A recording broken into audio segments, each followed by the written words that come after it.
പുതുയുഗ യാത്രയുമായി സതീശൻ തിരുവനന്തപുരത്തെത്തുമ്പോൾ ധാരാളം വിസ്മയങ്ങൾ സംഭവിക്കുമെന്നാണ് സതീശൻ, അതായത് നമ്മുടെ പ്രതിപക്ഷ നേതാവ് കൊട്ടി ഘോഷിക്കുന്നത്. വിസ്മയങ്ങളിൽ ഒന്ന് പാലക്കാട് കഴിഞ്ഞ ദിവസം സംഭവിച്ചു. സുരേഷ് കുമാർ CPM വിട്ട് കോൺഗ്രസിൽ അംഗത്വമൊന്നും എടുത്തിട്ടില്ലെങ്കിലും കോൺഗ്രസുമായി സഹകരിക്കാൻ തീരുമാനിച്ചു എന്ന സംഭവം. അത് വലിയ വിസ്മയമായി കേരളത്തിലെ പൊതുജനം കരുതുമോ എന്ന് ചോദിച്ചാൽ പൊതുജനം കരുതില്ല. കോൺഗ്രസിന് അത് വിസ്മയമായിരിക്കാം, സുരേഷ് കുമാറിനും ഒരുപക്ഷെ വിസ്മയമായിരിക്കാം. മറ്റൊന്ന് PK ശശി, പിന്നെ ഐഷ പോറ്റി, സുജാ ചന്ദ്രശേഖർ, അങ്ങനെ ചന്ദ്രബാബു തുടങ്ങിയ ആളുകളുടെ മുന്നണി മാറ്റവും പാർട്ടി മാറ്റവും ഒക്കെയാണ് ചർച്ച ചെയ്യപ്പെടുന്ന വിസ്മയങ്ങൾ. തിരുവനന്തപുരത്ത് വലിയ വിസ്മയം നടക്കുമെന്ന് കോൺഗ്രസ്സുകാരെ ധരിപ്പിച്ചത് നടൻ പ്രേംകുമാർ ഈ CPM-ഉമായുള്ള ബന്ധമൊക്കെ ഉപേക്ഷിച്ച് കോൺഗ്രസിനോട് ബാന്ധവം കൂടുമെന്നും കഴക്കൂട്ടത്ത് പ്രേംകുമാറിനെ സ്വതന്ത്ര സ്ഥാനാർത്ഥിയായൊക്കെ മത്സരിപ്പിച്ചു കഴിഞ്ഞാൽ വോട്ട് ലഭിക്കും, ജയിക്കുമെന്നും ഒക്കെ കരുതിയിരുന്നു കോൺഗ്രസ്. പക്ഷെ കഴിഞ്ഞ ദിവസം കോട്ടയത്ത് ഒരു പരിപാടിക്ക് പ്രേംകുമാറിനെ കോൺഗ്രസ്സുകാർ വിളിച്ചു കൊണ്ടുപോയി. KPCC-യുടെ സാംസ്കാരിക സമിതി സാഹിതിയുടെ ഉത്സവ് 2026 എന്ന പരിപാടിയിലേക്കാണ് വിളിച്ചു കൊണ്ടുപോയത്.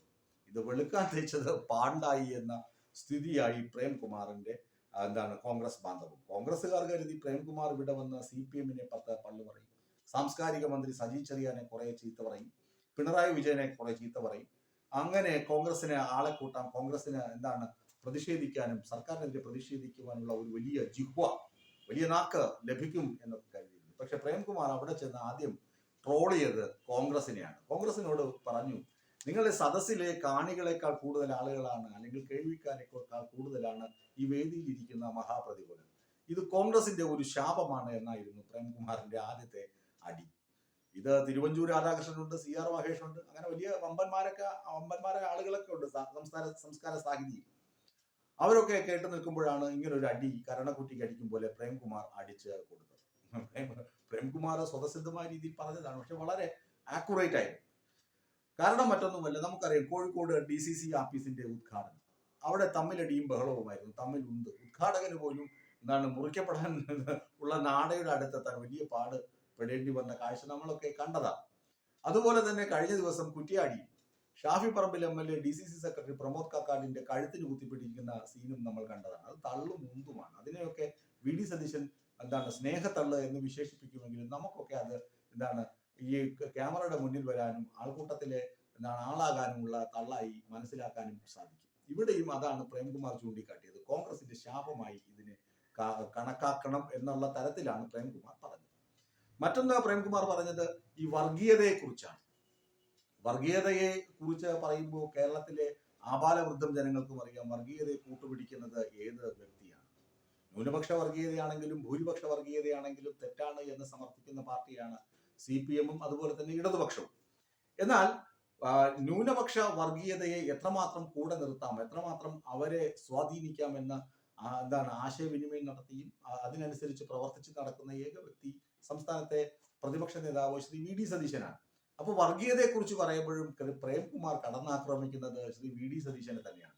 വർഗീയതയെ ചെറുക്കുവാൻ എല്ലാവരും ഒറ്റക്കെട്ടായി നിൽക്കണം എന്നാണ്. അതായത് VD സതീശനെ സംസ്ഥാനത്ത് മുഖ്യമന്ത്രിയൊന്നും ആക്കാതിരിക്കാനുള്ള എല്ലാ ശ്രദ്ധയും നിങ്ങൾ പാലിക്കണമെന്ന് പ്രേംകുമാർ ആ യോഗത്തിൽ പറഞ്ഞു വെച്ചു.